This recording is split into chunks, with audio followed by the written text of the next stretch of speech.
नमस्कार दोस्तों, मैं शिवम शुक्ला आपका बहुत बहुत स्वागत करता हूं आपके अपने YouTube चैनल सरल मैथ्स बाय शिवम सर में।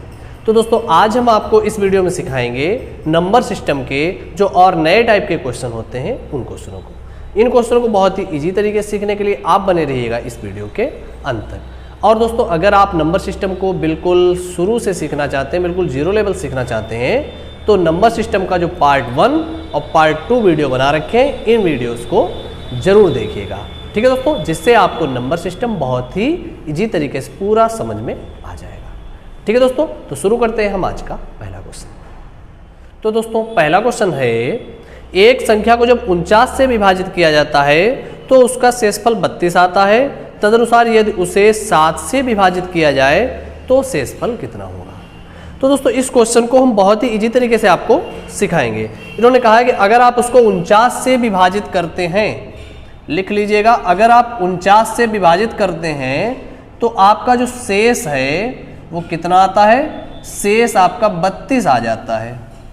ठीक है, 32 जो है वो शेष बचता है। अब इन्होंने कहा इसको अगर 7 से विभाजित करें तो अब इसको जो संख्या वो तो पता नहीं, तो इसको कैसे करेंगे हम, जो शेष बचता है 32 शेष बच रहा था, इसको आप डिवाइड कर दीजिएगा 7 से। तो ये 7 का 4 बार में 28 और शेष कितने बच जाएंगे, 4। यही आपसे पूछा गया है कि यदि उसको 7 से विभाजित किया जाए तो कितना शेष बचेगा, तो 4 शेष बचेगा। क्या करना है आपको, जो शेष बचता है उसको डिवाइड कर देना है जो आपसे अगली संख्या बोली जाए उससे। ठीक है भाई, उम्मीद है आप समझ गए होंगे। अब आपको इसी टाइप का हम अगला क्वेश्चन लगवाते हैं। तो दोस्तों अगला क्वेश्चन है, एक संख्या x को 289 से विभाजित करने पर 18 शेष बचता है, उसी संख्या को 17 से विभाजित करने पर 22 शेष बचता है। 22 का मान ज्ञात कीजिए। मतलब आपसे यही पूछना चाहता है कि यदि उसे 17 से विभाजित करें तो शेष कितना आएगा। आपको पता है जब 289 से विभाजित किया तो शेष कितना प्राप्त हुआ था, केवल शेष लिखेंगे 18 प्राप्त हुआ था। ठीक है भाई, अब कह रहे हैं यदि इसको हम 17 से विभाजित करें तो केवल शेष को विभाजित कर दीजिएगा 17 से। तो 17 × 17 कितना शेष आ जाएगा, 1। यही आपसे पूछा गया है। 22 का मान ज्ञात कीजिए, कितना हो जाएगा, 1। ऑप्शन की अगर हम बात करें तो डी ऑप्शन आपका सही हो जाएगा। ठीक है भाई, अब हम चलते हैं अगले क्वेश्चन की तरफ। तो दोस्तों अगला क्वेश्चन है, विभाजक के एक प्रश्न में विभाजक भागफल का 12 गुना तथा शेषफल का 5 गुना है। तदनुसार यदि उसमें शेषफल 36 हो तो भाज्य कितना होगा। अब इस क्वेश्चन को कैसे सॉल्व करते हैं फटाफट से आप लोग देख लीजिएगा। शेषफल आपको सबसे पहले दे रखा है, आप शेषफल सबसे पहले लिख लीजिएगा। आपको शेषफल दे रखा है 36 और इन्होंने आपसे कहा है कि भाजक मतलब विभाजक जो है, भाजक जिसको बोलते हैं, ये किसका दे रखा है, भागफल का 12 गुना और भाग तथा शेषफल का 5 गुना है। ठीक, शेषफल का 5 गुना है ये, तो 5 गुना है तो इसमें हम 5 से मल्टीप्लाई करा देंगे तो कितना बन जाएगा, 36 × 5 कितना बनेगा, 5 × 30, 5 × 15, 3 × 18, 180 बन जाएगा भाजक। उसके बाद में इन्होंने कहा है भागफल का 12 गुना है, तो भागफल जो है कितना हो जाएगा, 180 जो है वो 12 गुना है, 180 बटे में 12, 12 × 12 और 12 × 5 = 60, तो कितना आ जाएगा, 15 आ जाएगा भागफल। ठीक है भाई, क्योंकि उसने कहा है भागफल का, अब ये कितना गुना, 12 गुना है, देख लीजिए 180 होगा और शेषफल का 5 गुना है। ठीक है भाई, अब उसने आपसे पूछा क्या है, भाज्य ज्ञात कीजिए। आपको पता है भाज्य बराबर क्या होता है, भाज्य बराबर भाजक, भाजक कितना है 180, भाजक गुणे भागफल और प्लस शेषफल, ये होता है भाज्य। भाज्य बराबर भाजक गुणे भागफल प्लस शेषफल।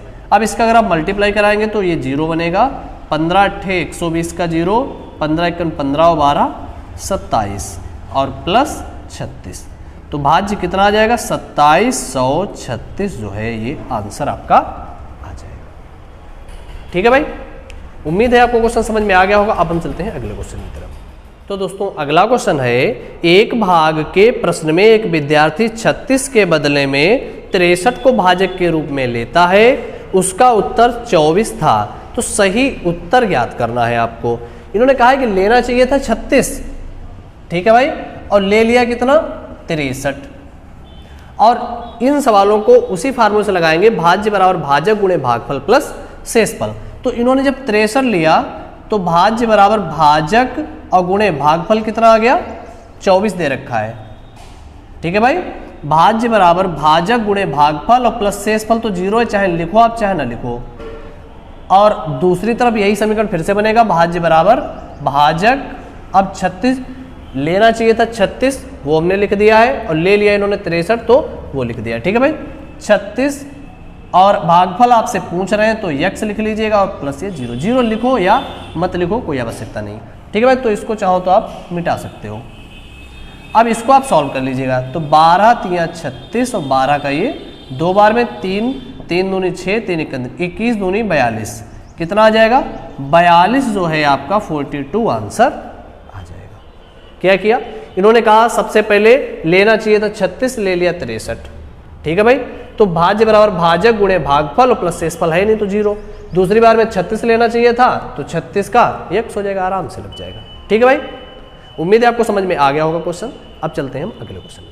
तो दोस्तों अगला क्वेश्चन है, विभाजक के एक योगफल में विभाजक भागफल का 10 गुना और शेषफल का 5 गुना है, तदनुसार यदि उसमें शेषफल 40 हो तो भाज्य कितना होगा। इस क्वेश्चन को भी पिछले क्वेश्चन की तरह बहुत ही इजी तरीके से आप लगा सकते हैं। लिख लीजिए, सबसे पहले शेषफल दे रखा है आपको, तो शेषफल पहले आप लिख लीजिएगा, कितना दे रखा है, शेषफल दे रखा है 40, और भाजक और भागफल आपको इसी से हम ज्ञात करवा देते हैं, ठीक है भाई। क्योंकि जब भाजक और भागफल आपको ये सभी पता होंगे तभी आप भाज्य निकाल पाएंगे, ठीक है भाई।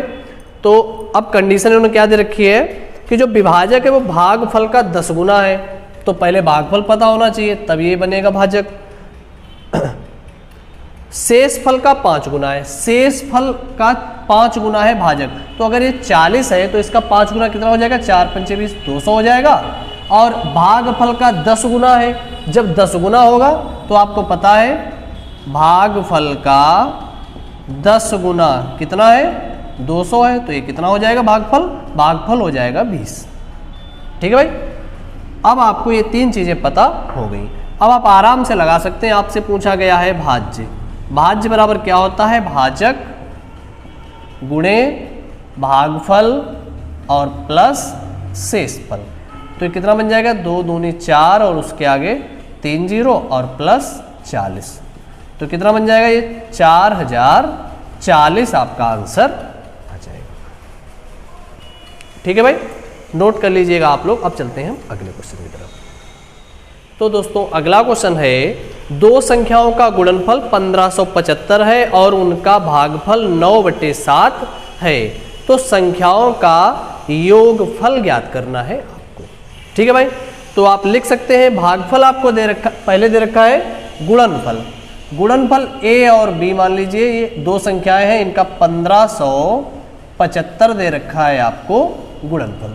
अब आपसे कहा है उनका भागफल 9/7 है, तो भागफल 9/7 है, मतलब a/b, ठीक है भाई। बड़ी संख्या 9x हो गई, छोटी संख्या 7x हो गई, ठीक है भाई।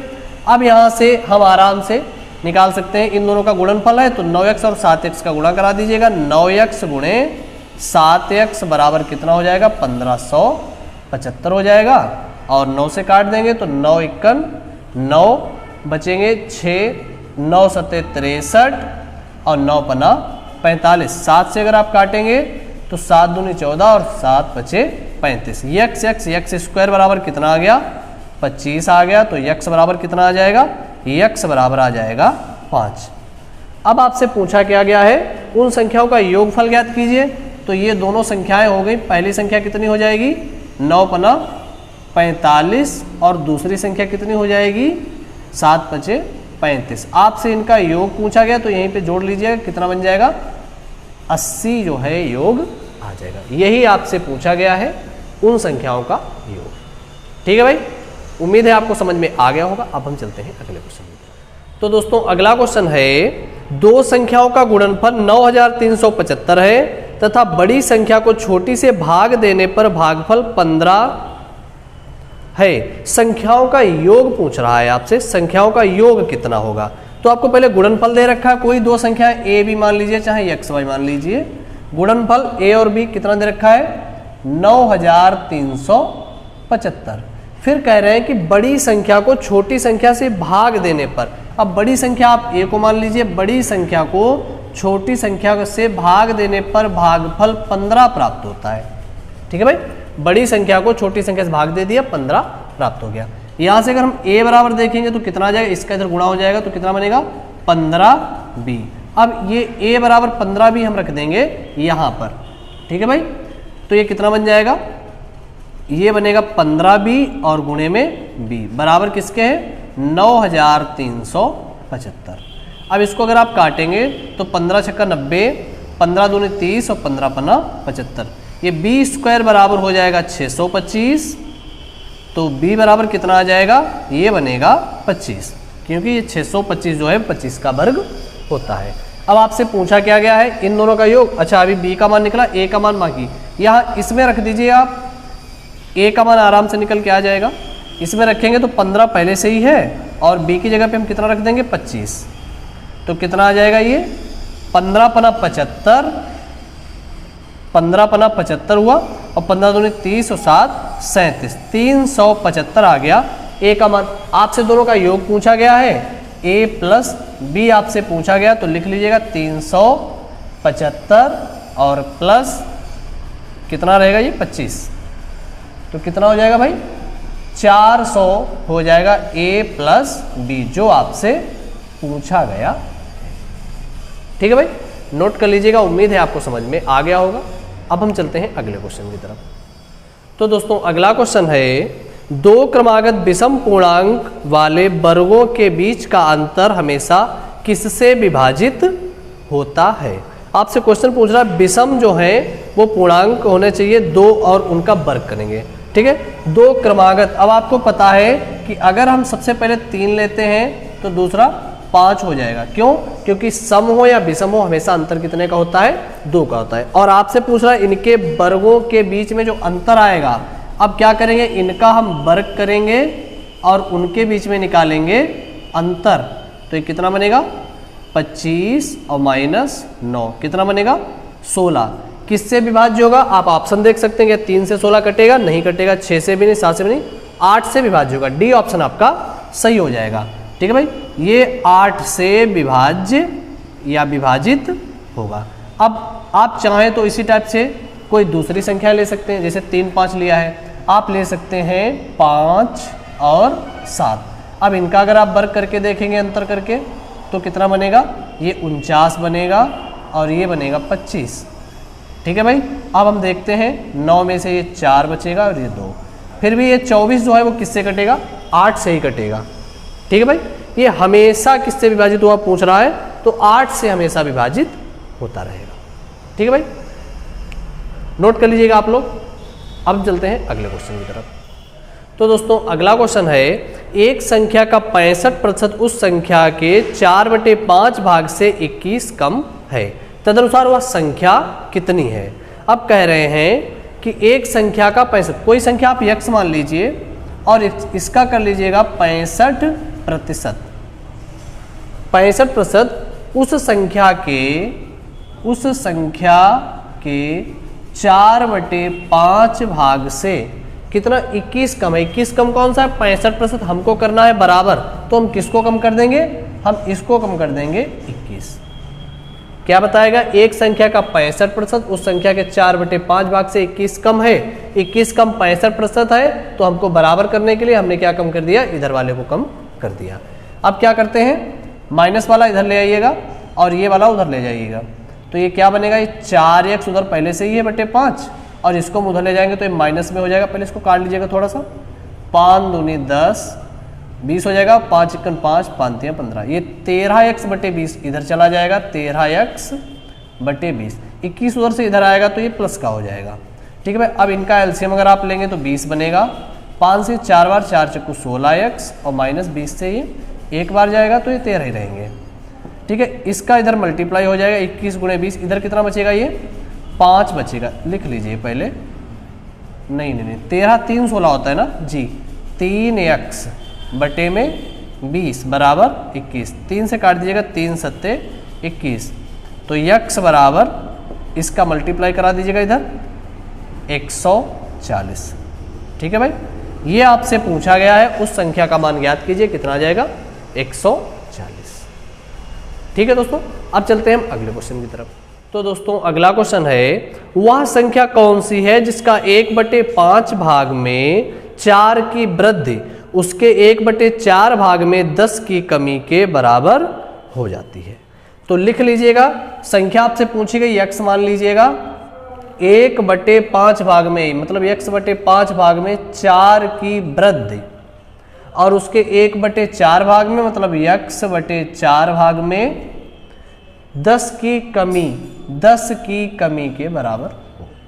ठीक है भाई, अब क्या करेंगे, माइनस वाला इधर ले आएंगे और ये उधर ले जाएंगे।